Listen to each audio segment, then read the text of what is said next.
Xerox গ্ৰন্থৰ কেলেংকাৰী ধুমুহাই জোকাৰিছে বিটিআৰ দিল্লীৰ ব্লেকলিষ্টেড প্ৰকাশনৰ স্বত্বাধিকাৰী জেপত কোন কোন কালপিত ৰাহুল মোহিত গৌৰৱ প্ৰশান্তই কেনেকৈ পেলাইছিল লুণ্ঠনৰ জাল অমৰজ্যোতি বৰ্মনক গ্ৰেপ্তাৰ কৰিলে জালত পৰিব ৰৌ বৰালী সকলো দেখি শুনিও ৰহস্যজনকভাৱে মৌন প্ৰমোদ বড়ো বিটিআৰ প্ৰধান প্ৰমোদ বড়ো ডাঙৰীয়া আপোনাৰ অধীনস্থ শিক্ষা বিভাগত কি ঘটিছে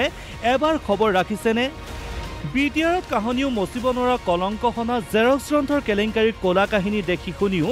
আপুনি মৌন কিয়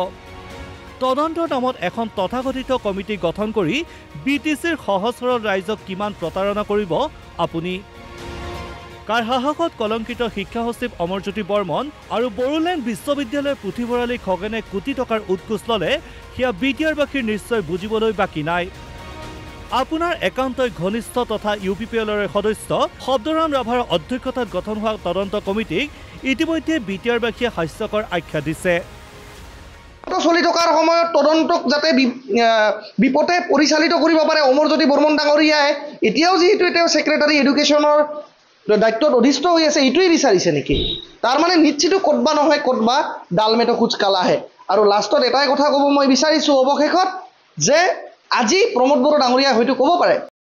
এই লিগেল নটিচটো মিছা এই লিগেল নটিচটো ভুৱা যদিহে ভুৱা হয় যদিহে এই লিগেল নটিচটো মিছা হয় তেতিয়াহ'লে প্ৰমোদ বড়ো ডাঙৰীয়াৰ বা প্ৰমোদ বড়োৰ সাংগু পাংগু থকা এই এচিএছ বিষয়াকেইটা যিসকলে নিজকে এচিএছ বুলি এনেকৈ ডিঙিত লেবেল মাৰি ফুৰে তেওঁলোকে জানো কাউণ্টাৰ প্ৰচিকিউশ্যন কাক কয় নেজানে নেকি তেওঁলোকে কাউণ্টাৰ প্ৰচিকিউট কিয় কৰিব নোৱাৰিলে সেইগৰাকী আইনী জাননী দিয়া ব্যক্তিক বা দিল্লীৰ প্ৰতিষ্ঠানটোক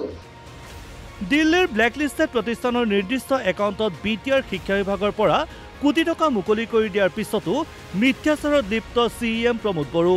এইটো কেলেংকাৰী নহয় এইটো অপজিশ্যনে টুইট কৰি পেলাই এটা মিডিয়াই পিক কৰি পেলাই এইটো এটা কেলেংকাৰী বুলি এটা মানে এটা প্ৰচাৰ কৰিছিলে কিন্তু ইয়াত কোনো কি কয় ইয়াত ফাণ্ড ৰিলিজ কৰা হোৱা নাই ইয়াৰ প্ৰক্ৰিয়াটো আৰম্ভহে হৈছিলে চ' তাত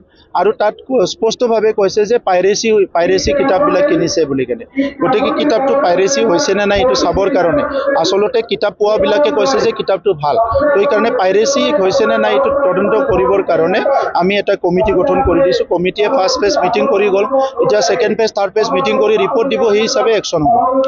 জেৰক্স গ্ৰন্থৰ কেলেংকাৰী খলনায়কসকলৰ গ্ৰেপ্তাৰৰ পৰিৱৰ্তে কৌশলেৰে ৰেহাই দিব বিচাৰিছে নেকি বিটিআৰ প্ৰশাসনে বুক স্কেম নচলিব বুক স্কেম কৰা কালপিতবিলাকক এৰেষ্ট কৰক we want justice I want justice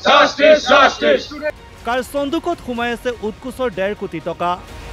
DY 365 অনুসন্ধানো থাকিব অব্যাহত